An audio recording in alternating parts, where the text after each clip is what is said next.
Eu tenho um grande medo de que uma coisa terrível vá acontecer ao meu pai. Eu não sei porquê. Simplesmente eu tenho um medo terrível. Eu sinto que vai acontecer uma coisa terrível à minha namorada também. Eu sinto impulsos repentinos de fazer coisas que... É uma ordem que vem de dentro de mim, que exige que eu faça coisas... Que espécie de coisas? É uma ordem para eu cortar minha garganta com uma navalha. Eu sei que isso é uma loucura. E aí faço alguma coisa que me impeça de agir assim. Paguei minha vida tentando lutar contra essas ideias. Por isso, só há pouco tempo eu terminei o meu curso de Direito. Eu tenho 29 anos e estudei durante 9 anos. Bernard Archer e Edward Fox em O Homem-Rato, nas vozes de Enio Santos e André Filho. Pesquisa de um caso de neurose obsessiva, conduzida pelo Dr. Sigmund Freud. Versão brasileira, Tecnissom, Rio de Janeiro.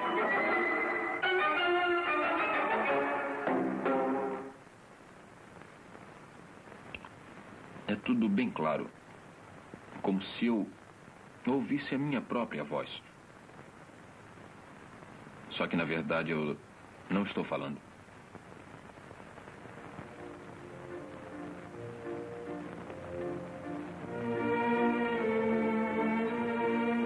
Viena, 1906. Capital do Império Austro-Húngaro. A tradicional cidade de Strauss, mulheres bonitas, aristocratas e soldados.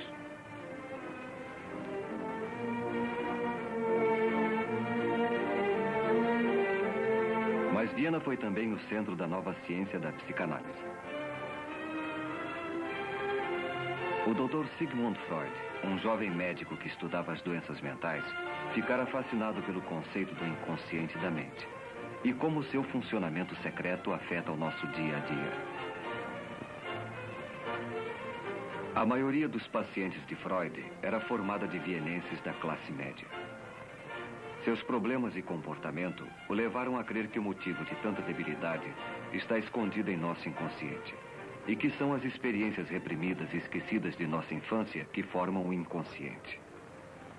Freud, um analista em atividade com 20 anos de experiência, estava com 50 anos.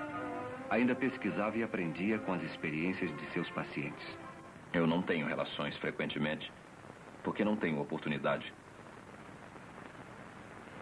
Eu acho as prostitutas repugnantes. Eu sinto que tenho desejo sexual normal, mas não sei como minha vida sexual estacionou. Eu posso lhe perguntar, que idade tinha quando teve a sua primeira relação? 26 anos. Há quanto tempo sofre com essas ideias, sua obsessão? Desde que eu era bem menino. Mas principalmente nesses últimos 4 anos. E o que o fez vir me consultar? Eu ouvi falar do senhor. Foi por isso que vim vê-lo. O paciente era advogado e oficial da reserva do exército austríaco. Embora Freud ainda não tivesse percebido, o homem estava a ponto de sofrer um completo colapso mental. As repetidas ordens que ele dizia receber, seguidas de tentativas para evitá-las, tinham reduzido sua vida a uma série de rituais sem sentido. A visita a Freud foi uma tentativa desesperada de achar a cura. Vamos deixar que o senhor pense no assunto. Amanhã poderá me dar a sua resposta.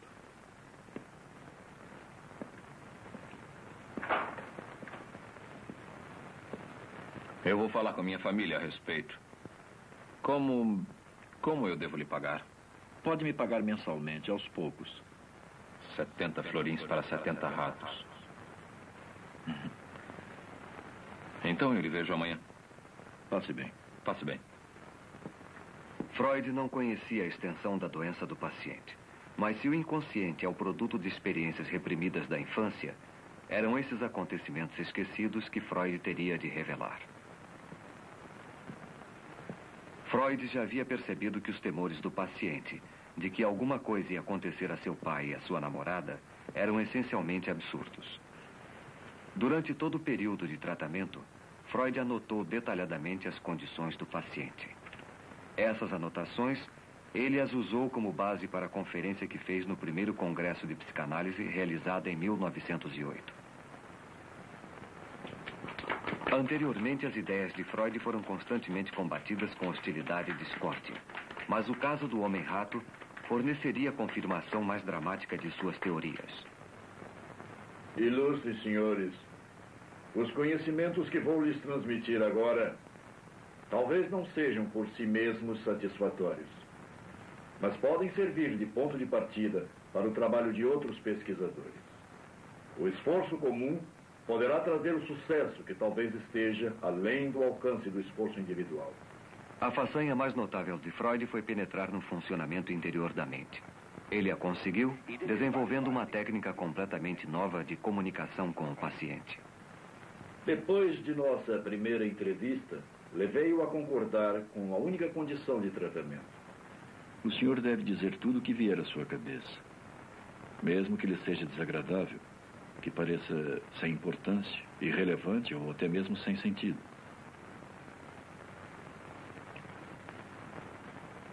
Eu sempre fui atormentado por impulsos criminosos. Eu costumava perguntar aos meus amigos, e ainda pergunto, se eles me desprezam por ser criminoso. Eles me dizem que desde que eu era pequeno eu sempre encarei a vida de modo negativo. Eu não sei porquê. Eu era feliz. Eu era muito amigo do meu pai.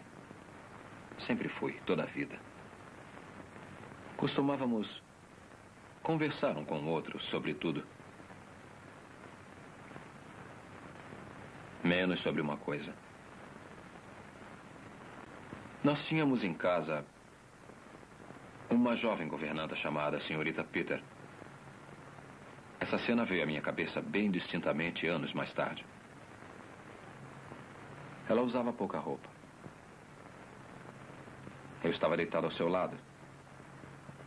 Então pedi que ela me deixasse tocá-la. Ela disse que eu podia, sim. Desde que não contasse aquilo para ninguém. Usava muito pouca roupa. E seu corpo me deu a impressão de ser muito estranho. Permitiu que eu tomasse algumas liberdades com ela. E isso me deixou com um desejo atormentador de contemplar o corpo feminino. Eu me lembro de mais coisas que aconteceram depois dos 6 anos. Eu ainda consigo me lembrar com uma intensa excitação. Nós tivemos outra governanta, que também era jovem e muito bonita. Ela costumava tirar a roupa e ficar se admirando no espelho.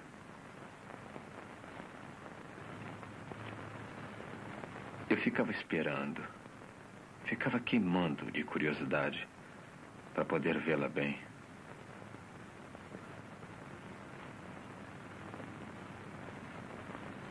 Quando eu tinha 6 anos, já ocorriam comigo as ereções.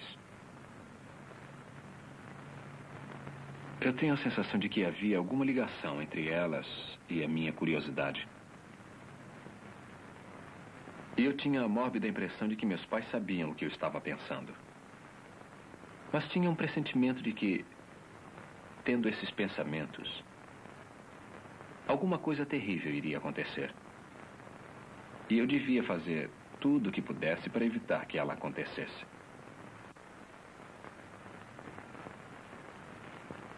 Lembra-se de alguns desses temores? Mesmo quando eu era jovem, eu não conseguia evitar de pensar na morte de meu pai. E isso me deixava muito nervoso. Agora eu ainda tenho esses temores. Temor de que aconteça alguma coisa ao meu pai. E o meu pai já morreu há muitos anos. Então não pode sofrer nenhum mal? Sim, eu sei disso. Mas eu ainda sinto muito medo por ele. Ele criou uma neurose obsessiva baseada em suas experiências sexuais da infância. Isso produziu um conflito em sua mente. Lado a lado com um desejo obsessivo de ver o corpo da jovem, havia um medo obsessivo de que o pai morresse. Um instinto neurótico e a reação contra ele. O medo obsessivo que tinha de seu pai aos 5 anos, mas claramente o mesmo medo que estava sentindo na idade adulta, 24 anos depois. Por quê? Mas hoje eu quero começar pela descrição da experiência que me fez procurar o senhor. Aconteceu quando eu estava nas manobras. Eu perdi os meus óculos. Então eu telegrafei ao meu oculista em Viena, pedindo um novo par, na primeira mala postal. No momento de descanso, eu me sentei com o capitão Novak e tivemos uma longa discussão a respeito de castigos físicos. Ele era totalmente favorável a isso. Eu sentia medo dele, porque ele era cruel e não escondia. Ou a gente bate neles ou arranja uma tortura para eles. Eu posso te contar uma boa. Praticam isso no leste. Seria uma boa ideia se a gente fizesse o mesmo aqui. Você pega 10 ou 12 homens, ou quantos homens você tiver, e manda eles formar uma fila junto ao muro. Aí você pega um deles, pega como exemplo, tira a roupa dele e manda deitar com a cara no chão, na frente dos outros. Depois você amarra os braços e as pernas dele, bem abertos para não poder se mexer. E aí acontece o quê? Eu vou dizer o que acontece. Eu não consigo falar sobre isso. Mas se devo tratar do senhor, preciso conseguir ajudá-lo a falar sobre os fatos. Falar sobre as coisas que o preocupam.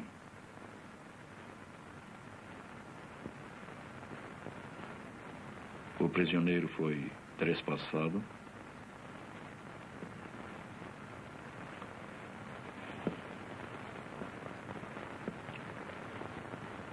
Não. Não, isso não. Mas eles pegaram um balde e colocaram o balde de boca para baixo. Sobre o traseiro do prisioneiro. Fazendo pressão sobre as nádegas dele. De boca para baixo. Aí você pega uns ratos que estavam sendo cuidadosamente guardados e põe os ratos debaixo do balde. Um por um. Não é muito divertido para o sujeito que está com o traseiro no balde. Porque só há uma saída para os ratos que estão ali dentro. E você sabe qual é, não sabe? Eles forçam a saída. Através do ânus. Subitamente eu achei que isso estava acontecendo com alguém que era muito importante para mim. De quem se trata? Uma senhorita.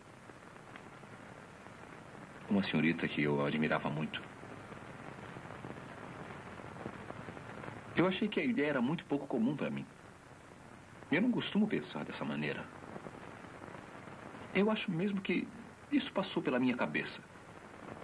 E eu fiquei repetindo para mim mesmo que eu não deixaria isso acontecer. Não deixaria. E foi assim que eu consegui repelir a ambos. Eu não entendi isso. Ambos? E eu tive também a ideia do castigo estar sendo aplicado a meu pai.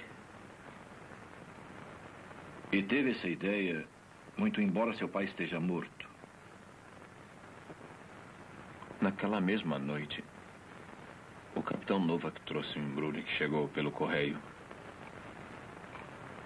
Capitão? Capitão? Eu tenho um embrulho para o senhor que chegou pelo correio da aldeia.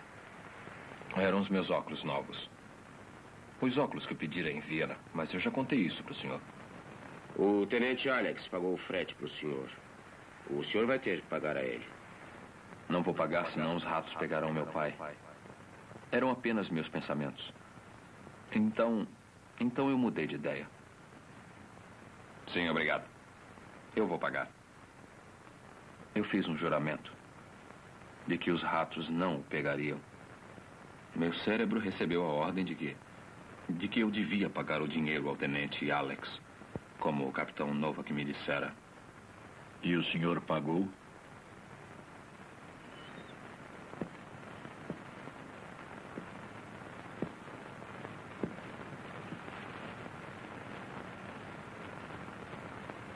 Naquele dia e nos 2 dias seguintes eu tentei pagar o dinheiro. Eu não consegui encontrá-lo. Depois eu o encontrei e fui para pagar, mas ele recusou. Disse que não estava mais trabalhando no posto dos Correios e que não havia pago o frete. Ele tinha sido pago pelo tenente Brown. Eu não consegui cumprir o meu juramento. Eu não consegui cumprir o meu juramento, capitão. Eu não consegui cumprir. E o que foi que o senhor fez? Eu fiz um plano.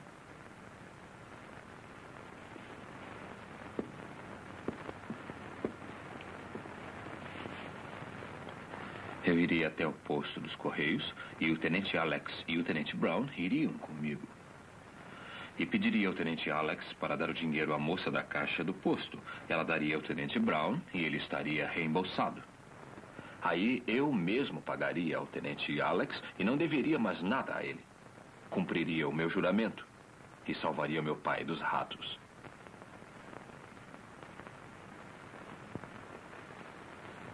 Mas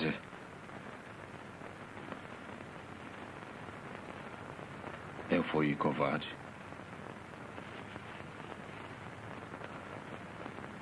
Eu sempre fui covarde. Desde o tempo em que era menino. Por que se acovardou por ter de pagar a ele? Eu não queria parecer um idiota. Não podia me arriscar a pedir aos tenentes para fazerem aquela maluquice. Eu não consegui decidir o que fazer, se levavam meu plano até o fim ou se fugia. Eu fui até a ferrovia. O carregador disse, trem das 10 horas. Eu disse que sim. Foi o destino. O trem das 10 horas não passava no posto dos Correios. No posto dos Correios? Na cidade onde era o posto dos Correios, capitão. Ia para Viena. Então eu fui para Viena. E no dia seguinte, eu coloquei o dinheiro em uma carta. E então o enviei para a moça do posto dos Correios. É provável que, na verdade, ele sempre soubesse que foi ela quem pagou o frete de seus óculos. Por que não reconheceu o fato antes? Enviei o dinheiro para a moça do posto dos Correios. Foi a pista que levou à verdade oculta por toda aquela incrível história. O que ele está tentando esconder? Por que estava deliberadamente se recusando a admitir que foi ela quem pagou o frete para ele? Por que ele preferiu criar uma estranha obsessão sem sentido, envolvendo ratos, o pai, sua namorada e compromissos de dinheiro com o tenente? Uma coisa que considero da máxima importância é acrescentar. Meu pai tinha enfisema. Na noite em que morreu, eu perguntei ao médico quando acabaria a crise. E ele me respondeu, amanhã. Então eu fui para a cama.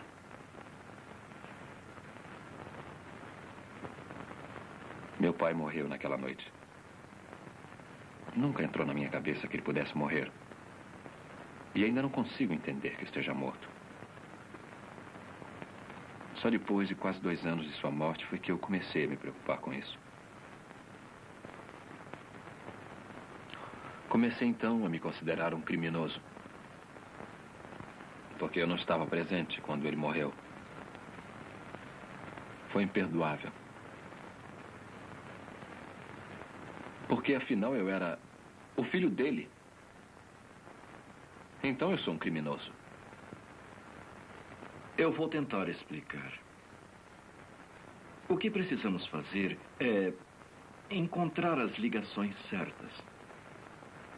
Ligar os seus sentimentos de reprovação, de culpa, de autocensura com o que realmente os causou. Sabe, ninguém está acostumado a ter sentimentos fortes sem que consiga explicá-los. Então, olhamos à volta buscando uma causa possível. E pegamos a primeira que pareça razoável. O senhor se agarra ao fato de estar ausente do leito de morte de seu pai. Mas fez a ligação errada. A verdadeira causa desse forte sentimento está em alguma experiência desconhecida alojada em seu inconsciente. O que nós temos a fazer é torná-la consciente e depois estabelecer a ligação certa. Quer dizer que minha sensação de ser um criminoso com relação ao meu pai é justificável? Provavelmente. Por algum motivo que desconhecemos. Mas nesse ponto do seu tratamento, vai achar difícil aceitar isso. Eu jamais aceitarei porque é impossível. Eu nunca fui um criminoso para o meu pai. E mesmo que eu aceitasse a justificativa desse sentimento, eu não vejo em que isso poderia me ajudar. O senhor está aceitando que o seu sentimento não ajudaria. Mas ele pode ajudá-lo a lembrar-se dos acontecimentos que deram origem a ele. E que ainda estão ocultos em seu inconsciente. Eu gostaria de falar sobre meu pai. Eu tenho umas fotografias dele. Eu sempre trago comigo.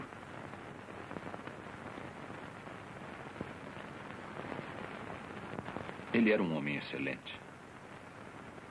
Era muito bom. Nós éramos muito amigos. Era um soldado.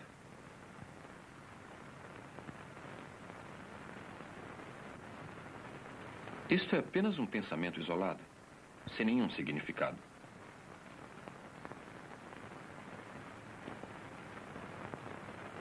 Quando eu tinha 12 anos, me apaixonei por uma menina. Mas ela não gostava de mim. E eu pensei que ela só ia querer me namorar se o meu pai morresse. Ela sentiria pena. Mas eu tirei essa ideia da minha cabeça. E na verdade, me passou rapidamente pela cabeça. Não foi nada. O senhor se lembra de ter pensado em seu pai morto em alguma outra ocasião? Lembro. Isso foi uns 6 meses antes dele morrer. Mas não foi importante. Mesmo assim, conte.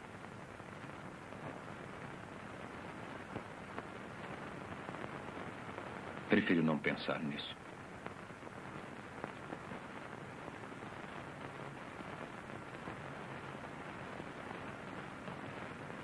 Compreendo que a lembrança é muito dolorosa. Não.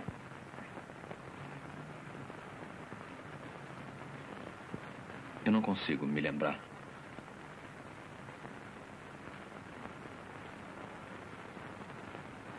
Foi uma dessas suposições. É que, se ele morresse, eu teria dinheiro para me casar. Mas eu afastei do pensamento. Mas se ele tivesse morrido, teria sido uma vantagem para o senhor. Mas eu não queria. Mas teria sido uma vantagem, não teria? Teria. Eu ainda estava muito apaixonado por ela na ocasião. Eu já a conhecia há mais de 10 anos. Eu me lembro. Tive esse mesmo pensamento na véspera dele morrer. O pensamento me apavorou. Eu não queria, nunca, a morte dele. Mas o senhor queria inconscientemente. Sabe, todo temor é um desejo reprimido. Desejou que seu pai morresse e sentiu-se ansioso, com medo, culpado. Por isso tenho de acreditar no oposto do que está dizendo. Eu teria desistido de tudo para salvá-lo. Esse amor tão intenso é o que está suprimindo o seu ódio. Eu desisti da felicidade. 3 vezes, desde o tempo em que era menino, desejou que seu pai morresse para que pudesse ter dinheiro e casar com a jovem que amava. Eu a amo. Mas eu nunca a desejei sensualmente, da mesma maneira que era excitado pela minha governanta quando eu era um menino. Os seus desejos sexuais normais foram inibidos pelas suas experiências da infância. E considera o seu pai um empecilho entre o senhor e o objeto de seus desejos sensuais. E o senhor o odiava por isso, desde quando era criança. Está enganado. Eu o amava. Eu o amava. Eu acho que devia ser fuzilado. Por que eu devo viver quando ele morreu? O senhor reprimiu o seu ódio e o enterrou antes dos 6 anos.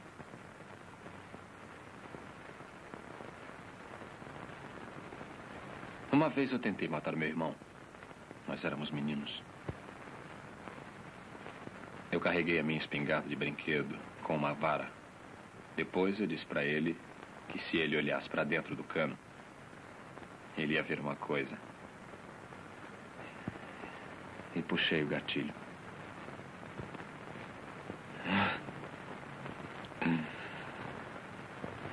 Mas ele não se machucou, não.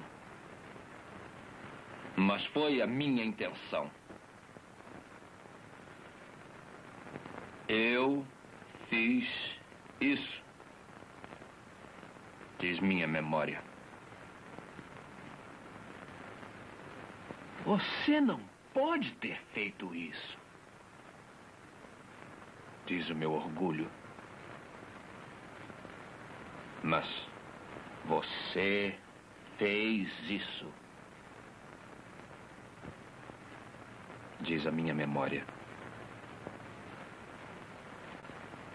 18 de março de 1908. Freud estava tratando do paciente há 5 meses. O paciente está caminhando lentamente para um reconhecimento de sua hostilidade contra o pai. Ele negou a hostilidade, mas lembra-se de ter sentido hostilidade também ao irmão de quem gostava. A mesma hostilidade está também presente na atitude dirigida à sua namorada.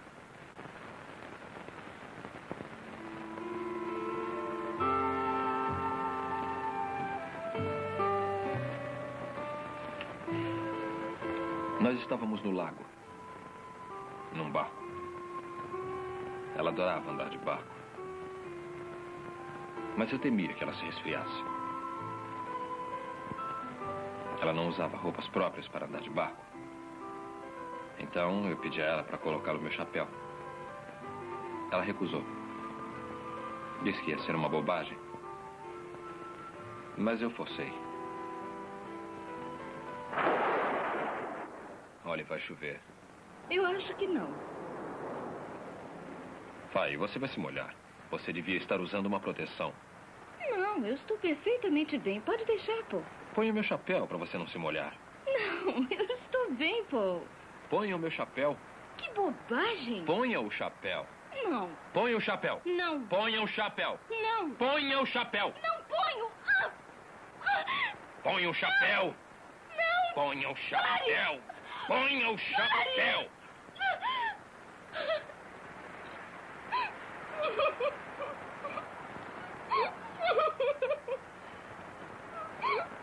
Nada deve acontecer a ela.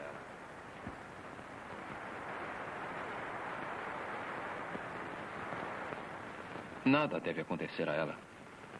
Nunca.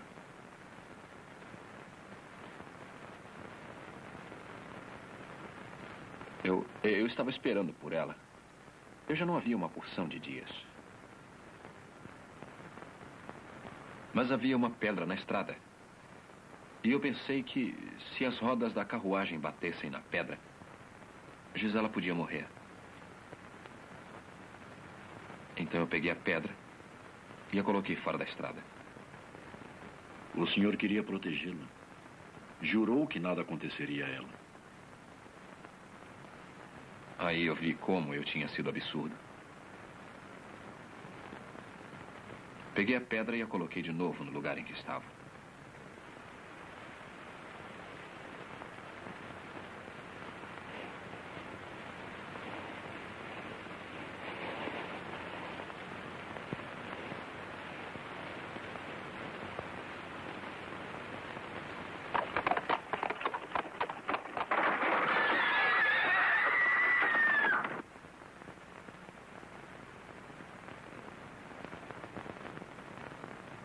Queria que ela vivesse, queria que morresse. O desejo de causar mal, o desejo de proteger. Esses são os componentes na batalha entre o amor e o ódio. Nada deve acontecer a ela.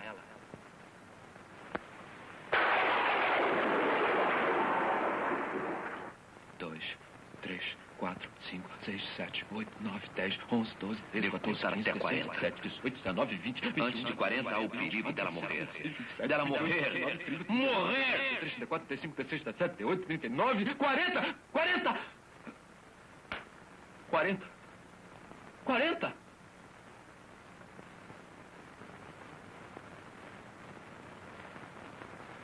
Por que está tão zangado com ela? Deve haver um motivo para estar tão zangado e ter de protegê-la. Talvez ela não o ame. Eu acho que tenho de guardar a mim mesma para o homem ao qual um dia eu vou pertencer. Você não pode me amar, Gisela. Você não pode me amar? Não. Dessa maneira, não. Eu te odeio, Gisela. Olha, vai chover. Ponha o meu chapéu. Não, Paul. A obsessão do paciente exibe um irresistível antagonismo que ficou demonstrado em sua atitude de superproteção. Ele tirou a pedra da estrada para salvar a vida da moça, mas a recolocou, o que voltou a expor a moça ao perigo. Bom Deus, proteja meu pai e Gisela. Amém. Bom Deus, por favor, não proteja. Deus, proteja meu pai e Gisela. Amém. Não proteja. Proteja meu pai e Gisela. Amém. Não proteja. Proteja, por favor, não proteja. E Gisela. Amém. Por favor, não proteja. Pai. Não proteja. Amém. Não proteja. Pai. Não proteja. Gisela. Não proteja. Amém. Gisela. Amém. Gisela. Amém. Não proteja. Gisela. Amém. Não proteja. Gisela. Gisela. Gisela. Amém. Gisela. Amém. Gisela. Amém. Gisela. Amém. Gisela. Amém. Gisela. Amém. Gisela. Amém. Gisela. Amém. Gisela. Amém. Gisela. Amém. Gisela. Amém. Gisela. Amém. Gisela. Amém.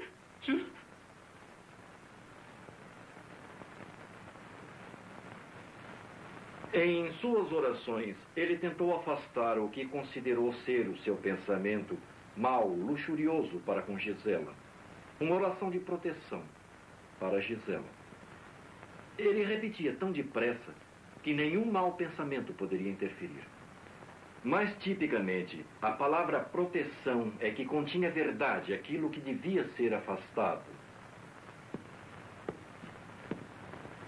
A palavra Gisela mesmo, formada pelas duas palavras, o nome da moça, Gisela, e amém.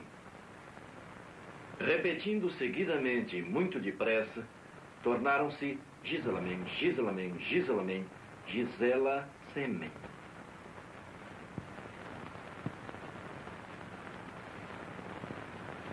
Ou, para ser mais claro, ele se masturbava com a imagem da moça. Ouvi o caso dele durante 6 meses. E foi logo depois desse tempo que atingimos um período muito difícil de tratamento. A hostilidade do paciente com relação ao seu pai, que já estava presente em seu relacionamento com seu irmão e sua namorada, começou a se revelar com relação a Freud. O paciente, sem conhecer a importância de seu comportamento, começou a transferir suas emoções para o analista e a viver no consultório as experiências que ainda estavam enterradas em seu inconsciente. Sobre o que o senhor quer falar hoje? É uma coisa que vem me perturbando no fundo da minha mente. Eu não disse ao senhor que quando meu pai morreu, ou logo depois dele morrer, a minha mãe insinuou que eu devia me casar com uma prima. Quando meu pai ainda estava vivo, também insinuou a mesma coisa. Ele queria isso. Ela era muito rica. E seria um bom casamento. Todo mundo dizia que seria um excelente começo para mim. Mas para mim não valia nada. Quando eu fiquei doente, a ideia então foi abandonada. Eu não conseguia trabalhar. Mas não era sobre isso que eu queria falar com o senhor, nada disso. Eu queria falar sobre uma jovem que vi à porta de sua casa há uma semana. Ela era extremamente bonita. Tinha os olhos mais lindos que eu já vi. E ela me deixou muito excitado. Por que está fazendo isso? Por que está fazendo isso? Por que põe a sua filha na porta de casa para excitar-me? Eu confiei em você como um amigo. Mas está sendo bonzinho comigo só para eu me casar com ela. É por isso que está me tratando tão bem. Você quer que eu seja o seu genro? Eu a desprezo, eu a odeio, eu a detesto, eu também o odeio, mas admiro a sua esperteza. Está transferindo para mim a sua aversão à possibilidade de casamento? Essa não é a prima rica com quem sua mãe queria que casasse? O senhor é quem a está promovendo a minha filha. O senhor é mesmo muito esperto. Consegue insinuar coisas estúpidas, sim. E é muito inteligente também. Oh, muito inteligente. Esconde suas verdadeiras intenções. E sabe que ela tem olhos muito bonitos. Tão bonitos que cheguei a sonhar com ela.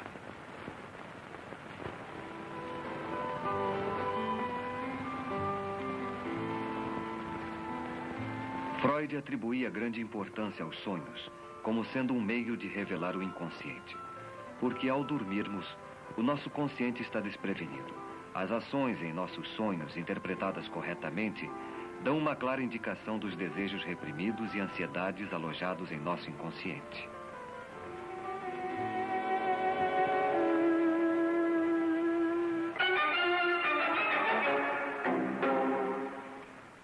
Não. Você está interessado não é em seus bonitos olhos, é em seu dinheiro, em seus sonhos. A moça que pensa ser a minha filha é a prima rica que seus pais queriam que desposasse. O estrume de vaca é um símbolo de dinheiro. E também pode representar sujeira. Dinheiro é sujeira. Uma coisa desprezível. Também é uma coisa que deseja. Porque sempre foi a necessidade do dinheiro para se casar que o fez querer ver seu pai morto. O senhor me enoja!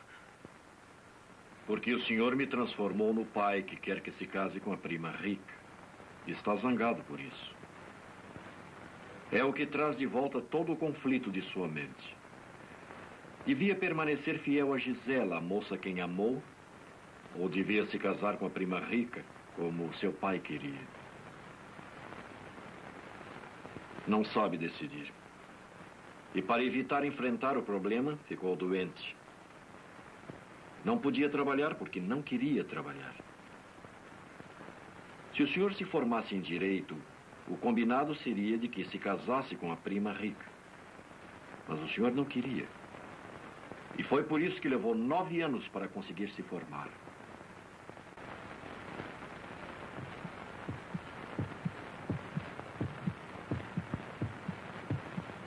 Depois que meu pai morreu, eu trabalhei. Trabalhei muito, mesmo encontrando dificuldade. Eu queria trabalhar para poder me casar. E trabalhava até tarde da noite. Exatamente à meia-noite, eu abri a porta do meu gabinete para que meu pai entrasse. Mas ele nunca entrou. Aí então eu fiz uma coisa louca. Tirei a minha roupa e examinei as minhas partes íntimas no espelho. São os dois lados do seu relacionamento inconsciente entre o amor e o ódio, expressos em um ato obsessivo isolado. Queria agradar seu pai trabalhando muito, para que pudesse se casar com a moça rica, mas ao mesmo tempo ser descoberto desafiando seu pai, masturbando-se mentalmente, como fazia quando era criança. Por essa época, eu nem me lembro quando foi, minha mãe que me disse. Meu pai foi até o meu quarto e me bateu por eu fazer uma travessura qualquer.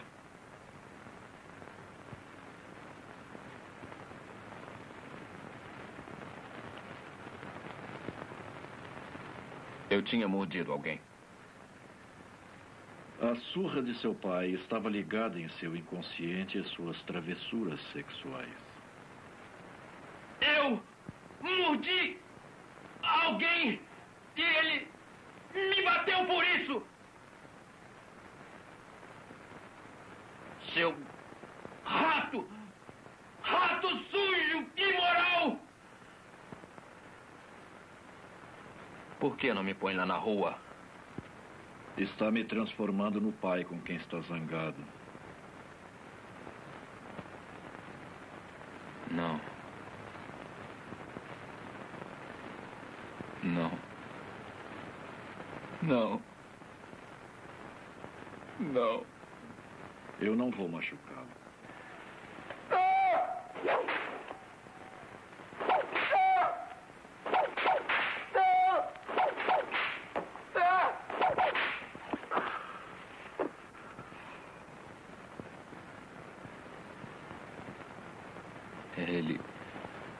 Ele bateu tão forte. Ele não parava mais de me bater. Esse menino ou será um grande homem, ou será um criminoso. Eu sempre fui atormentado por sentimentos criminosos. Impulsos criminosos.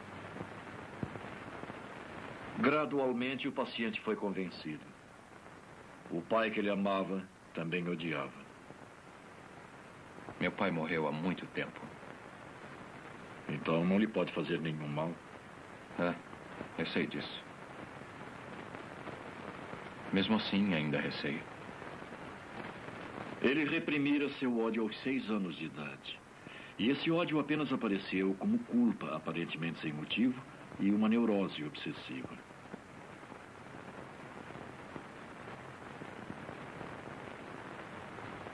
Era um rato. Estava se alimentando do corpo de meu pai.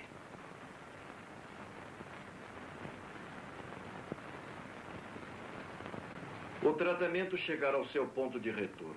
O caminho estava livre para a solução da imagem do rato.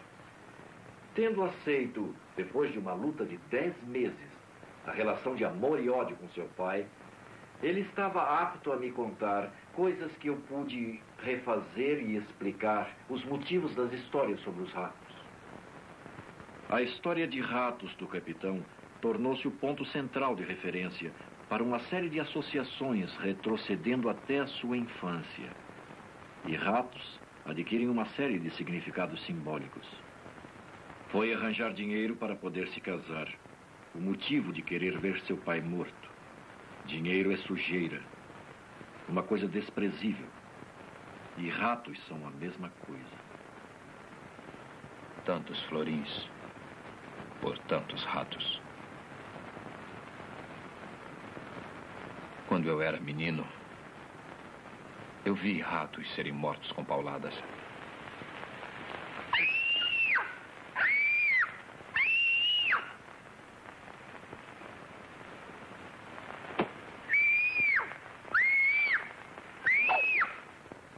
O rato é o senhor quando criança. Ele bateu tão forte. Não parava mais de me bater. Lembra-se por que ele lhe bateu?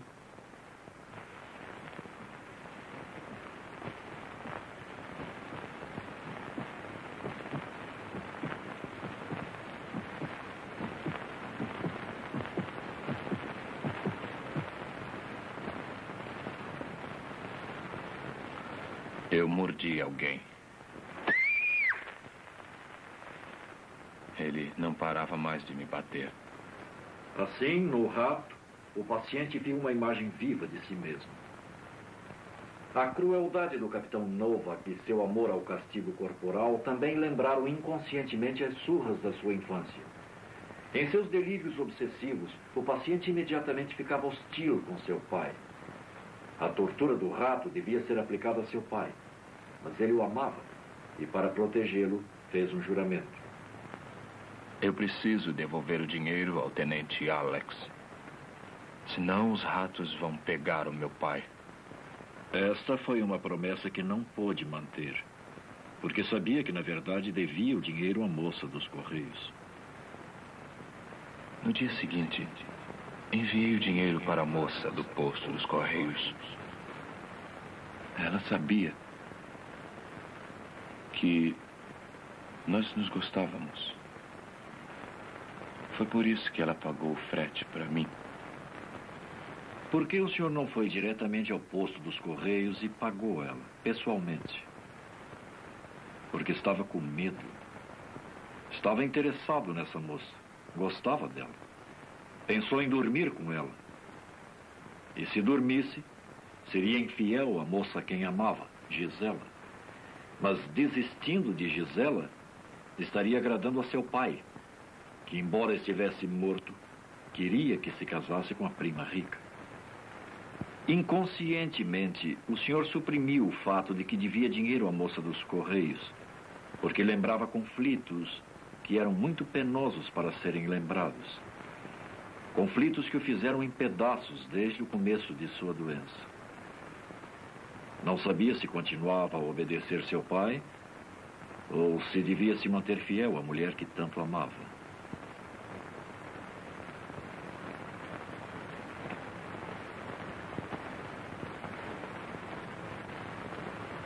Quando chegamos à solução, o delírio de rato do paciente desapareceu. A mente do neurótico obsessivo é como a árvore que espalha os seus galhos em todas as direções. Mas seja qual for a folha que a pessoa tomar, ela sempre seguirá o caminho da raiz causadora do mal. Nesse caso, o conflito entre o amor e o ódio que nasceu da crença inconsciente do paciente de que seu pai ficou entre ele e os seus desejos sexuais. Mas, quando o ódio reprimido por seu pai foi revelado, o conflito entre o amor e o ódio ficou resolvido e a importância de sua personalidade normal foi restabelecida. O tratamento do homem-rato levou 11 meses. A cura foi completa. Não houve recaídas. O próprio Freud e seus colegas reconheceram o caso como um grande avanço. Provou a existência da sexualidade infantil. Mostrou a ocorrência de experiências precoces da infância e a influência no futuro dessas experiências ocultas em nosso inconsciente. As ideias psicanalíticas de Freud, amplamente apoiadas pelas provas do caso do homem-rato, ainda sofreram controvérsias. Mas para o bem ou para o mal, foram profundamente influenciadoras. Freud é um dos poucos homens do qual se pode autenticamente dizer: ele revolucionou os nossos pensamentos e o nosso modo de viver.